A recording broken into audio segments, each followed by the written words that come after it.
We all remember the resistance against Trump's first Muslim ban. Just days after Trump took office, everyone with a pussy hat and a ride to the airport was swept up in it. You're looking at live protests tonight across America, protesting to the president's travel ban. This executive order was mean-spirited and un-American. Good evening, fellow SAG-AFTRA members and everyone at home and everyone in airports that belong in my America.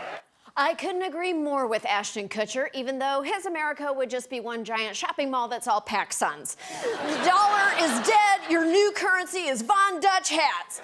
But unfortunately, unlike trucker hats, the Muslim ban is still a thing, and it's still causing a lot of misery. So tonight, let's return our attention to the ban, how it survived, and how it continues to be horrible in Full Frontal's Retro Rewind. Remember 2017? Apparently we do not, because the Muslim ban is still a thing. Gucci. You may remember that in 2017, the president's initial executive order to ban Muslims from entering the U.S. was blocked, but he kept trying, and like his marriages, the third time was the charm. Today, the Supreme Court ruled 5-4 along partisan lines to uphold the travel ban, or at least the third version of the travel ban. The decision was 5-4, with the court's conservative majority upholding any president's wide authority over immigration. 5-4. Nice to know the question of who's allowed in America was swung by a Supreme Court justice who shouldn't have been allowed on the Supreme Court. So why did the court accept Muslim ban 3.0 faster than a USC accepts a millionaire's daughter?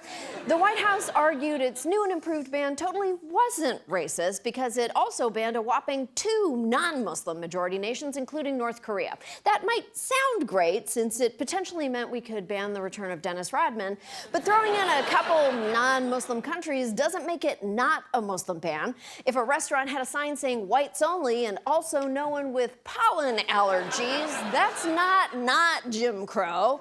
But Trump's biggest selling point was his third order's waiver program. Basically, the White House convinced the Supreme Court that ban 3.0 wasn't anti-Muslim since it allowed anyone in, regardless of their race or creed or Muslimy-ishness, as long as they applied for a waiver. Unfortunately, the White House's robust waiver process is a fraud. For the first 5 months, waivers were issued at a rate of just 2%. The only robust thing about the waiver program is how taut Stephen Miller's neck frills get when he thinks about how many people it turns away. The ban is hurting hundreds of thousands of people who have done nothing wrong. Acceptance of refugees from Muslim-majority countries has dropped by 91%. The only thing that's dropped faster is Stephen Miller's body temperature when he sleeps on a cold rock at night. Students from countries affected by the travel ban can't go home or visit their families for fear they won't be readmitted to the U.S. And they actually want to see their families. They don't have an Uncle Ray shouting amen at the TV every time Hannity blorps out witch hunt. They can't leave the U.S. and their families can't enter, so there's nowhere where they can see each other. I mean, almost nowhere. The Haskell Free Library was established more than 100 years ago, and it was deliberately built across the border, across the US-Canada border. The place, by law, it's a neutralized area. It's not Canada, it's not US, or let's say it's both Canada and US.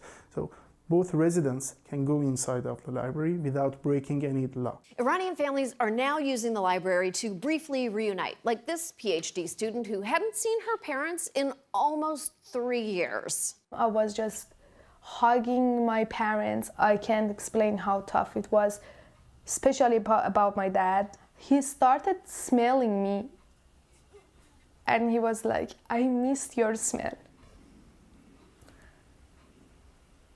So that must have been very moving for everyone except all the old people trying to search for porn on the library computers.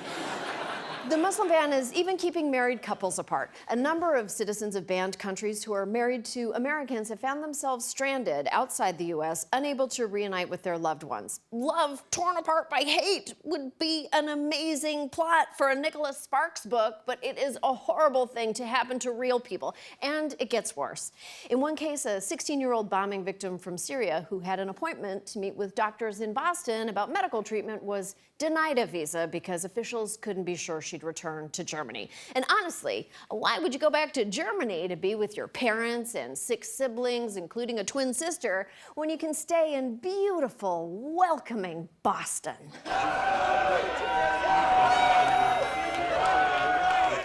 Look, I know it's hard to keep track of all the atrocities happening right now. It feels like every few days there's a new human rights abuse to be protesting. But we can't forget about the Muslim ban. We have to fight it as hard now as we did in 2017.